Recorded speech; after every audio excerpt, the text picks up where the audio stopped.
இந்த கிரியாட்டினின் பிரச்சனை அதிகமாக இருக்கக்கூடிய சுகர் பேஷண்ட்ஸ் மட்டும் இந்த வீடியோவை கடைசி வரைக்கும் பார்த்துட்டு எனக்கு கால் பண்ணி பேசுங்க, ஓகேவா?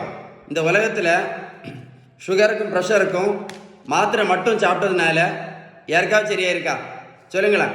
இப்போ ஒரு பெரிய மூட நம்பிக்கை என்ன தெரியுமா? ரைஸ் சாப்பிட்டதுனால தான் சுகருக்கு மாத்திரை போடுறோம், ரைஸ் சாப்பிட்டு தான் இன்சுலின் போட்டுட்டு இருக்கோம் அப்படின்னு. அப்படி தானே? நான் ஒரு கேள்வி கேட்குறேன், பதில் சொல்கிறீங்களா? வட இந்தியாவில் அவங்க ரைஸ் சாப்பிடவே மாட்டாங்களே. வட இந்தியாவில் எத்தனை பேர் சுகருக்கு மாத்திரை போடுறாங்க, எத்தனை பேர் இன்சுலின் போட்டுட்டு இருக்காங்க? கமெண்ட்ஸில் எழுதுங்க சார்.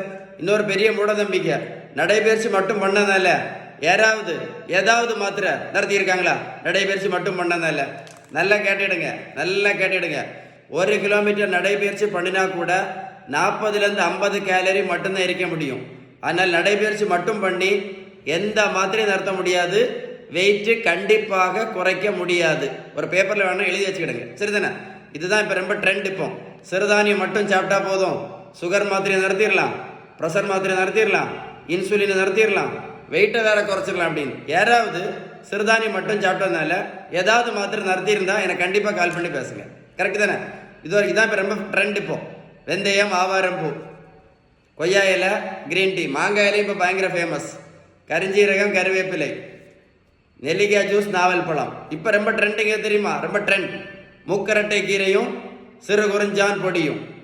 இதெல்லாம் நல்லது தான், எல்லாம் நல்லது தான். நான் என்ன கேட்குறேன் அப்படின்னா, இதை சாப்பிட்டதுனால யாராவது சுகர் மாத்திரை நடத்தியிருக்காங்களா? இல்லை யாராவது பிபி மாத்திரை நடத்தியிருக்காங்களா? இல்லை யாராவது கொலஸ்ட்ரால் மாத்திரை நடத்தியிருக்காங்களா?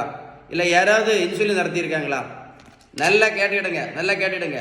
மருத்துவத்தில் உள்ள ஸ்டாண்டர்ட் புத்தகம் ஹாரிசன், இந்த புத்தகம் என்ன சொல்லுது அப்படின்னா, sugar, pressure, cholesterol, fatty liver, பித்தப்பைக்கல், தைராய்டு, உடல் பருமன், பிசிஓடி, இது எல்லாத்தையுமே அவங்க சொல்லக்கூடிய கரெக்ட் ட்ரீட்மெண்ட், ஒரே ட்ரீட்மெண்ட், பேலன்ஸ் டயட் மட்டும்தான். ஏன் அப்படின்னா, பேலன்ஸ்டு டயட் நீங்கள் கடைபிடிச்சா மட்டும்தான் இந்த